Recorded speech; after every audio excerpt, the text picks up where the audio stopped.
ഈ വരുന്ന ലോക്സഭാ ഇലക്ഷനെ കുറിച്ച് രാഹുൽ ഗാന്ധി ഒരു പ്രഡിക്ഷൻ നടത്തിയിരുന്നു. BJP സൗത്തിൽ ഹാഫ്, നോർത്തിൽ ഹാഫ്.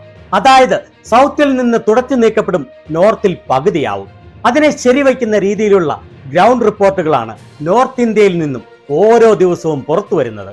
അതിന്റെ പ്രതിഫലനമാണ് ഓരോ തെരഞ്ഞെടുപ്പ് റാലിയിലും നരേന്ദ്രമോദി നടത്തുന്ന വിവിധങ്ങളായ പെരുന്നുണകൾ. BJPയുടെ രാമരാജ്യമായ UPയിൽ നിന്ന് വരുന്ന ഗ്രൗണ്ട് റിപ്പോർട്ടുകളെ നമുക്ക് ഒന്ന് അനലൈസ് ചെയ്യാം. കഴിഞ്ഞ ലോക്സഭാ ഇലക്ഷനിൽ ഉത്തർപ്രദേശിൽ 80-ൽ 64 സീറ്റുകളും നേടിയത് NDA ആയിരുന്നു. എന്നാൽ ഈ പ്രാവശ്യം BJP UPയിൽ വലിയ തിരിച്ചടി നേരിടുമെന്നാണ് വളരെയേറെ ഒപ്പീനിയൻ പോളുകളും എക്സിറ്റ് പോളുകളും നടത്തിയിട്ടുള്ള പ്രമുഖ തെരഞ്ഞെടുപ്പ് വിദഗ്ധൻ യോഗേന്ദ്ര യാദവ് പറയുന്നത്. അദ്ദേഹം പറഞ്ഞത്, ഞാൻ തെരഞ്ഞെടുപ്പ് പോളുകൾ നടത്തുന്നത് 10 വർഷം മുൻപ് ഉപേക്ഷിച്ച കാര്യമാണ്. അതിനാൽ ഇത് ഒരു എക്സിറ്റ് പോളോ ഒപ്പീനിയൻ പോളോ അല്ല. എങ്കിലും 70-ൽ കൂടുതൽ സീറ്റുകൾ UPയിൽ BJPക്ക് കിട്ടും എന്നുള്ള അവരുടെ അവകാശവാദത്തെക്കുറിച്ച് അറിയാൻ വേണ്ടി ഞാൻ അവിടെ ചെന്ന് ആളുകളോട് നേരിട്ട് സംസാരിച്ചതിൽ നിന്ന് കിട്ടിയ വിവരങ്ങളാണ് ഇത്. ഇത് ഒരു പ്രവചനമല്ല, മറിച്ച് ഗ്രൗണ്ട് റിയാലിറ്റിയുടെ അടിസ്ഥാനത്തിലുള്ള വിവരങ്ങളാണ്. താൻ പറയുന്നതിൽ എതിർപ്പുണ്ടെങ്കിൽ നിങ്ങൾ നേരിട്ട് പോയി വിവരങ്ങൾ മനസ്സിലാക്കൂ, ആളുകളോട് നേരിട്ട് സംസാരിക്കൂ, അപ്പോൾ നിങ്ങൾക്ക് മനസ്സിലാകുമെന്നാണ് അദ്ദേഹം പറഞ്ഞത്. അദ്ദേഹം ഉത്തർപ്രദേശിലെ മീററ്റ് മുതൽ ബനാറസ് വരെയുള്ള 15 സീറ്റുകളിൽ 5000-ഓളം ആൾക്കാരുമായി നേരിട്ട് സംസാരിച്ചു. ഇതിൽ നിന്ന് കിട്ടിയ വിവരമനുസരിച്ച് എല്ലാ ജാതിയിലുമുള്ള ആൾക്കാരിലും BJPയുടെ സപ്പോർട്ടിൽ വലിയ കുറവ് വന്നിട്ടുണ്ട് എന്നാണ് അദ്ദേഹം പറയുന്നത്.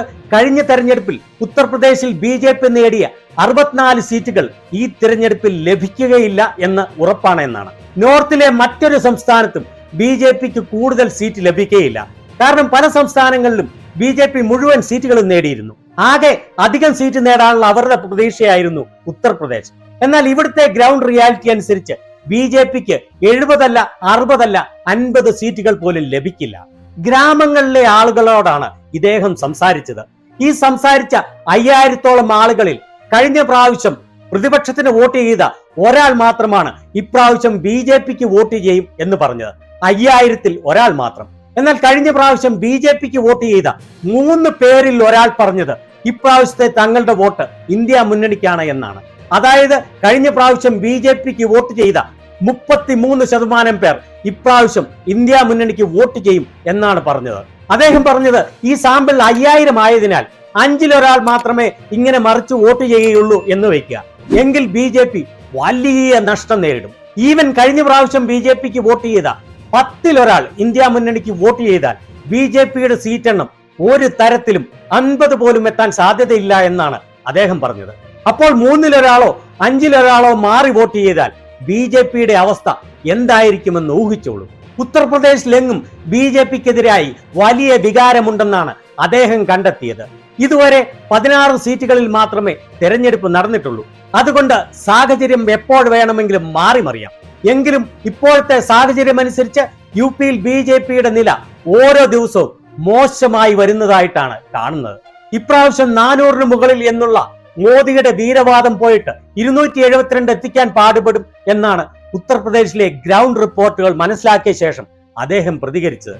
कि BJP के जिन वोटर से मिले, बहुत से मिले नेचुरली, जब आप 400-500 लोगों से मिलेंगे 200-250 तो BJP वाले मिलेंगे ही आपको. उनमें से हमें तो ऐसा लगा कि हर तीसरा वोटर 3 में से 1 ये कह रहा था कि इस बार BJP को वोट नहीं होगा. ഇതിന്റെ വ്യക്തമായ തെളിവാണ് പോളിംഗ് ശതമാനത്തിലെ കനത്ത ഇടിവ്. കിട്ടുന്ന വിവരങ്ങൾ അനുസരിച്ച് കഴിഞ്ഞ പ്രാവശ്യം BJPക്ക് വോട്ട് ചെയ്ത വളരെയേറെ ആൾക്കാർ ഇപ്രാവശ്യം വോട്ട് ചെയ്യാൻ പോളിംഗ് ബൂത്തിൽ എത്തിയിട്ടില്ല എന്നുള്ളതാണ്. അതുപോലെ പോളിംഗ് ബൂത്തിൽ എത്തിയ കഴിഞ്ഞ പ്രാവശ്യം BJPക്ക് വോട്ട് ചെയ്ത വലിയൊരു ശതമാനം ജനങ്ങളുടെ ഇടയിലും BJPക്കെതിരായ വികാരമാണ് ഉള്ളത്. പോളിംഗ് ശതമാനത്തിൽ ഉണ്ടായ കുറവിന്റെ കാരണം കഠിനമായ ചൂടാണ് എന്ന് സ്ഥാപിക്കാൻ ഗോദി മീഡിയ പെടാപ്പാടാണ് പെടുന്നത്. എന്നാൽ ഇതിൽ ഒരു കഴമ്പുമില്ലെന്നാണ് വ്യക്തമായ സൂചന. ഉത്തർപ്രദേശിൽ BJPക്ക് കനത്ത നഷ്ടം വരാനുള്ള സാധ്യത പ്രകടിപ്പിച്ചുകൊണ്ടുള്ള യോഗേന്ദ്ര യാദവിന്റെ ഈ ഗ്രൗണ്ട് സർവേയെ നിങ്ങൾ എങ്ങനെ കാണുന്നു?